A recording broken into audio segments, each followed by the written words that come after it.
नमस्कार, स्वागत है आपका सीएनबी प्राइम में। आपके साथ मैं हूं राजीव। अपराधों पर लगाम लगाने के लिए एक बिल में समस्या है या ये बिल समाधान का कहना क्या चाह रहा है? इससे किसी प्रकार का कोई लाभ समाज को होने जा रहा है? अपराध अत्याचार जो बच्चों के खिलाफ होते हैं वो रुक जाएंगे ना?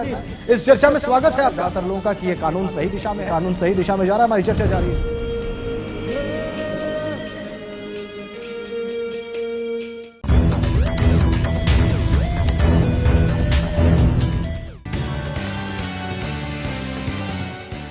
हार का मंथन इस वक्त प्रधानमंत्री आवास पर भी चल रहा है। कांग्रेस कोर कमेटी की बैठक चल रही है, तमाम वरिष्ठ मंत्री इसमें शामिल हैं। कांग्रेस की हार कितनी बड़ी हार है, इसके नतीजे क्या हैं, इसके असरात क्या हैं केंद्र की सरकार पर, यूपीए 2 की सरकार पर, यह अब हम समझने की कोशिश करेंगे। और इसके अलावा प्रदीप सौरभ, वरिष्ठ पत्रकार, ये दो विद्वान इस वक्त हमारे साथ हैं। प्रोफेसर आनंद कुमार भी हमारे साथ जुड़ेंगे, लेकिन सबसे पहले रुख करेंगे कुलदीप नैयर साहब का। बहुत स्वागत आपका सर। सोनिया गांधी से जब ये पूछा गया कि राहुल को गलत सलाह मिल रही थी तो उन्होंने कहा कि ये सवाल है ही नहीं। तो फिर सवाल है क्या? राहुल की फेलियर की वजह क्या है उत्तर प्रदेश में? जितना उन्होंने जोश दिखाया, 200 से ज्यादा रैलियां की, दलितों के घर भोजन किया, बहुत सारी रातें गुजारी, इस बात का कई बार जिक्र किया, कागज फाड़कर फेंक दिया, बहुत सारे स्टंट्स उन्होंने किए पब्लिक के सामने। फिर आखिर फेलियर की वजह क्या है? कि मायावती की और बहुजन समाज पार्टी की असफलता के प्रमुख कारण क्या थे? जबकि आप ये कह रहे हैं कि दलितों का वोट मायावती जी को गया है, बहुजन समाज पार्टी को गया है। हमारे दोनों और खास मेहमान हमारे साथ हैं, वो उनकी बात जरूर सुनेंगे इस विषय पर। क्या आपको नहीं लगता कि हरियाणा गवर्नमेंट के अंदर वो विल पावर नहीं है कि वो इस पूरे विषय को सुलझा सके? क्या राजनीतिक मजबूरियां हैं उनकी? क्या कारण? भ्रष्टाचार और माफिया के खिलाफ जंग लड़ने वालों की हत्याओं का एक लंबा सिलसिला रहा है इस मुल्क में, और ऐसा देश के कई हिस्सों में इससे पहले भी हो चुका है। तो फिर बार बार ऐसा होता क्यों है? क्यों नहीं ये सिस्टम ऐसे अधिकारियों की, ऐसे जांबाज अफसरों की रक्षा कर पाता है? आज शाम सीएनबी प्राइम में हमारी चर्चा का विषय यही होगा, और हमारे साथ बहुत सारे खास मेहमान जुड़ेंगे। फिलहाल इस वक्त आईपीएस, एमपी कैडर के आईपीएस, पूर्व डीजी बीएसएफ के, एनएसजी के और एमपी पुलिस के भी डीके आर्या साहब हमारे साथ हैं। आर्या जी, स्वागत करने का अवसर नहीं है, बहुत गंभीर, बहुत गमगीन ये दिन आज का, ये शाम। सबसे पहला रिएक्शन मैं आपसे यही लूंगा, द वॉल ने संन्यास ले लिया, आज के खेल के हिसाब से सबसे बड़ी खबर, और इस खबर के बाद कुछ सवाल खड़े होते हैं, कुछ बहुत अहम सवाल खड़े होते हैं। क्या टीम के और सीनियर खिलाड़ियों के लिए भी अब कुछ वक्त आ गया है कुछ ऐसे फैसले लेने का?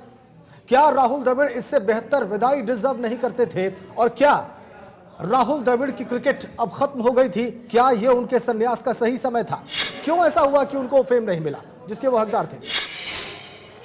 बहुत सारे खास मेहमान इस वक्त हमारे साथ बजट पर बहस करने के लिए, इसके अर्थ क्या हैं ये समझने के लिए। प्रोफेसर यामिनी हमारे साथ हैं, और इसके अलावा कांग्रेस नेता संतोष वागरोडिया जी, येस बैंक के एमडी और सीईओ डॉक्टर राणा कपूर हमारे साथ हैं। आप सभी का बहुत स्वागत हमारी इस चर्चा में। अगले 2 घंटे तक हम बजट के प्रस्तावों पर विस्तार से चर्चा करेंगे, और इसके लिए बहुत खास मेहमान हमारे साथ। पूर्व कृषि मंत्री सोमपाल जी इस वक्त स्टूडियो में, स्वागत आपका सर। एक्सएमडी वायुदूत हर्षवर्धन जी इस वक्त हमारे साथ स्टूडियो में, आपका भी बहुत स्वागत। और इसके अलावा कृष्ण कालरा जी जुड़ रहे हैं, आपका भी कालरा साहब बहुत स्वागत। इससे पहले कि मैं अपने तमाम मेहमानों के पास जाऊं, इस बजट की बारीकियां समझें, आम आदमी पर इसके सीधे प्रभाव समझें, आपको बता दें कि राजनीतिक हलकों से क्या प्रतिक्रियाएं, ये भी हम आपको दिखाएंगे इस बुलेटिन में। जो कुछ है इस बजट में कृषि के लिए, क्या वो ठीक है? सवाल ये है, क्या हमारे किसानों को वो सब कुछ मिल रहा है जो इस बजट से वो उम्मीद लगा के बैठे थे, या दूसरे इंटेलेक्चुअल समझ रहे थे कि वित्त मंत्री साहब कुछ करेंगे इस क्षेत्र के लिए? ये समझते हैं सोमपाल जी, पूर्व कृषि मंत्री हैं सर। जी हाँ, सचिन, शतकों के शहंशाह बन चुके हैं सचिन तेंदुलकर। सचिन ने पहली सेंचुरी 1990 में इंग्लैंड के खिलाफ मैनचेस्टर में लगाई थी। 22 साल पहले शतकों का जो सफर शुरू हुआ था वो अब तक जारी है। तो सचिन का क्रिकेट जीवन महान उपलब्धियों से भरा हुआ है। बल्लेबाजी का शायद ही ऐसा कोई रिकॉर्ड हो जो सचिन के नाम पर ना हो। सचिन का क्रिकेट करियर 1989 में 16 साल की उम्र में शुरू हुआ था।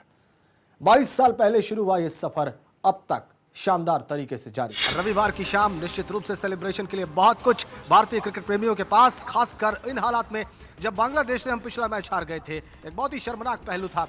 बांग्लादेश की रैंकिंग हम सब जानते हैं, किस तरह की कमजोर टीम है ये हम जानते हैं, और उसके खिलाफ मैच हारने के बाद पाकिस्तान से एक बहुत अहम मुकाबला था। चीयरफुल होने के लिए, सेलिब्रेट करने के लिए, जश्न मनाने के लिए इस वक्त बहुत कुछ भारतीय ड्रेसिंग रूम में भी, वहां स्टेडियम में मौजूद भारतीय क्रिकेट समर्थकों के लिए भी, और यहाँ देश में जो लोग टेलीविजन पे ये मैच देख रहे हैं उन सब के लिए। नमस्कार, स्वागत है आपका सीएनबी प्राइम में। आपके साथ मैं हूं राजीव। अपराधों पर लगाम लगाने के लिए एक बिल में समस्या है या ये बिल समाधान का कहना क्या चाह रहा है? इससे किसी प्रकार का कोई लाभ समाज को होने जा रहा है? अपराध अत्याचार जो बच्चों के खिलाफ होते हैं वो रुक जाएंगे ना? इस चर्चा में स्वागत है आप ज्यादातर लोगों का कि ये कानून सही दिशा में जा रहा है। हमारी चर्चा जारी है।